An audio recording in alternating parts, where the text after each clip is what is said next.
பிரியாணி சுவையில் lunch box ரெசிபியாக எப்படி ஈஸியாக நல்ல டேஸ்ட்டாக எப்படி பண்ணலான்னு பார்ப்போம் வாங்க. நம்மளோட சேனலில் குழம்பு மிளகாய் தூள், ரசப்பொடி, சாம்பார் பொடி, கரம் மசாலா பொடி, இட்லி பொடி, மட்டன் மசாலா இது எல்லாமே நல்ல சுகாதாரமான முறையில் நல்ல தரமான பொருட்களை வச்சு நானே என்னுடைய கைப்பட என்னுடைய கண் பார்வையில் உங்களுக்கு நான் எல்லாமே அரைச்சி பொடி பண்ணி உங்களுக்காக நான் தரேன். உங்களுக்கு வேணுன்றவங்க வெப்சைட்லேயும் வாட்ஸ்அப் நம்பர் உங்களுக்கு தரேன். நீங்கள் வேணுன்றவங்க ஆர்டர் பண்ணி வாங்கிக்கலாம். பாருங்க, இந்த கத்திரிக்காய் சாதம் செய்யறதுக்கு நம்ம என்ன பண்ணலாம், டேபிள் ஸ்பூனில் 2 ஸ்பூன் அளவுக்கு வேர்க்கடலை எடுத்துக்கலாம். வேர்க்கடலை லேசாக வறுத்து எடுத்துக்கலாம்.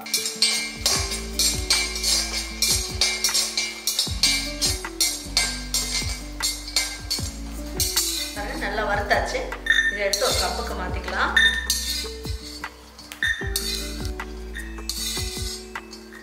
பாருங்க, இப்போ ஆறுனதுக்கு அப்புறம் இந்த தோலெல்லாம் எடுத்துட்டு மிக்சியில் போட்டோம்னா பல்ஸில் போட்டு எடுத்துக்கலாம். நைஸாக அரைக்கக்கூடாது, சும்மா ஒரு மாதிரி ஒன்றும் பாதியமாக பொடிச்ச மாதிரி இருக்கணும்.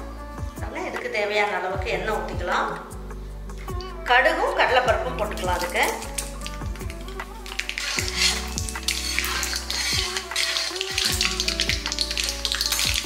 பாருங்க, நல்லா பொரிஞ்சிருச்சு. ஒரு எண்ணுக்கு கருவேப்பிலை போட்டுக்கலாம். பெரிய வெங்காயமா ஒரு வெங்காயம் எடுத்துக்கலாம், சின்னதாக இருந்தால் 2 எடுத்துக்கலாம். இந்த மாதிரி நீல வாக்கில் கட் பண்ணி போட்டுக்கலாம்.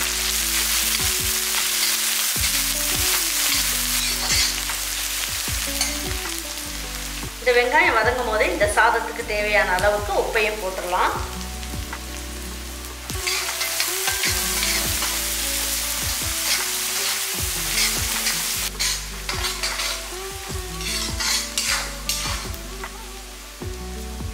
பெரிய தக்காளியை ஒரே ஒரு தக்காளி கட் பண்ணி வச்சிருக்கேன், இதையும் போட்டுக்கலாம்.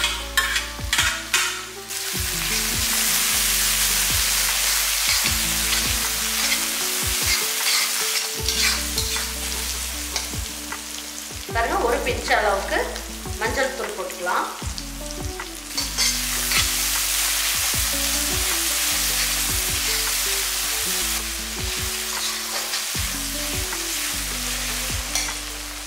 கால் ஸ்பூன் அளவுக்கு இஞ்சி பூண்டு பேஸ்ட் போட்டுக்கலாம்.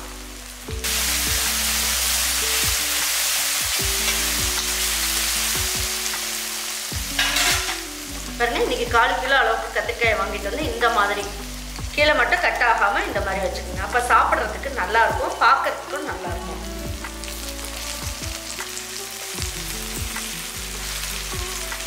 ரெண்டு சின்ன உருளைக்கிழங்காய் எடுத்துட்டு வந்து தோலெல்லாம் எடுத்துட்டு இந்த மாதிரி மெல்லிசா நிலா வடிவில் கட் பண்ணி போட்டுக்கலாம். அப்போ டேஸ்ட் நல்லாயிருக்கும்.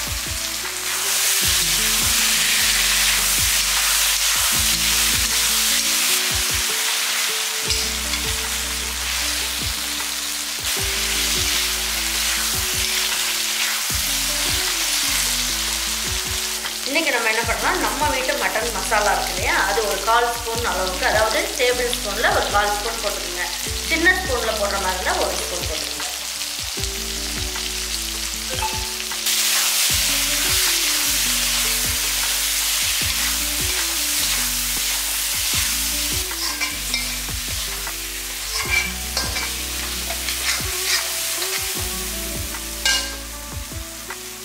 இந்த அளவுக்கு வதக்கியாச்சு. இப்போ என்ன பண்ணலாம் அப்படின்னு பார்த்தீங்கன்னா, இது கத்திரிக்காய் உருளைக்கிழங்கு வேகிறதுக்கு தேவையான அளவுக்கு தண்ணி ஊற்றிக்கலாம்.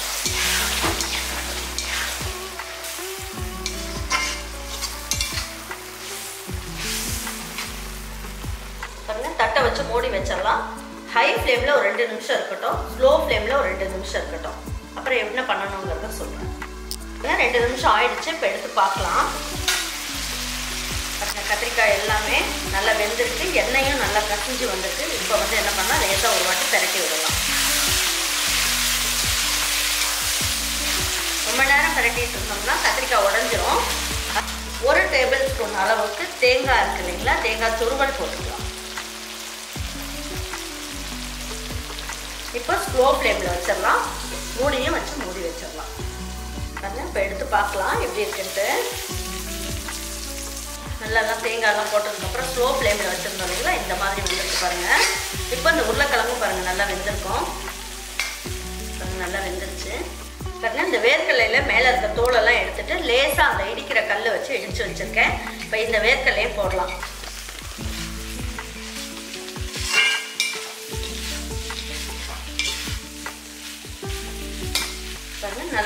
இப்போ சாதம் நம்ம வந்து வடித்து வச்சுருக்கோம் இல்லைங்களா, அந்த சாதத்தை எடுத்து இதில் போட்டுக்கலாம். இப்போ சாதம் எல்லாமே வடித்து இந்த மாதிரி உதிரி உதிரியாக வடித்து வச்சுருக்கோம். அதை எடுத்து ஒரு தட்டில் இந்த மாதிரி ஆற வச்சுருங்க.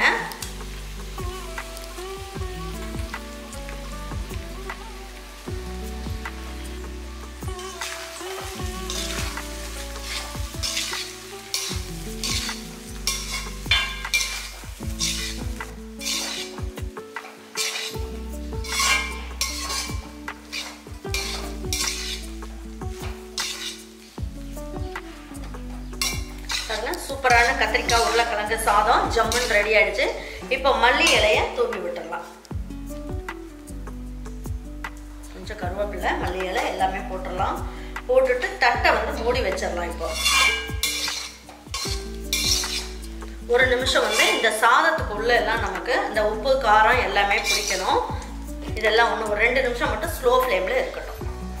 இப்போ எடுத்து பார்க்கலாம் எப்படி இருக்குன்ட்டு. சாதம் எல்லாமே போட்டு 2 நிமிஷம் ஆயிடுச்சு.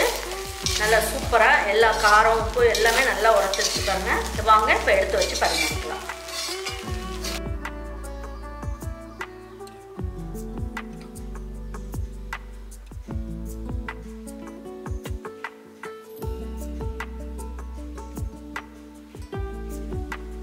இதே மாதிரி ஒரு லஞ்ச் பாக்ஸ் ரெசிபி, அதாவது எண்ணெய் கத்திரிக்காய் சாதத்தை உங்கள் வீட்டில் இருக்கவங்க எல்லாருக்குமே செஞ்சு கொடுத்துட்டு அவங்களுக்கெல்லாம் பிடிச்சிருந்ததுன்னா லைக் பண்ணுங்கள், ஷேர் பண்ணுங்கள், சப்ஸ்கிரைப் பண்ணுங்கள், மறந்துடாமல் கமெண்ட்ஸ் பண்ணுங்கள். தேங்க்யூ ஃபார் வாட்சிங் ஈரோடு அம்மாச்சி சமையல். தேங்க்யூ.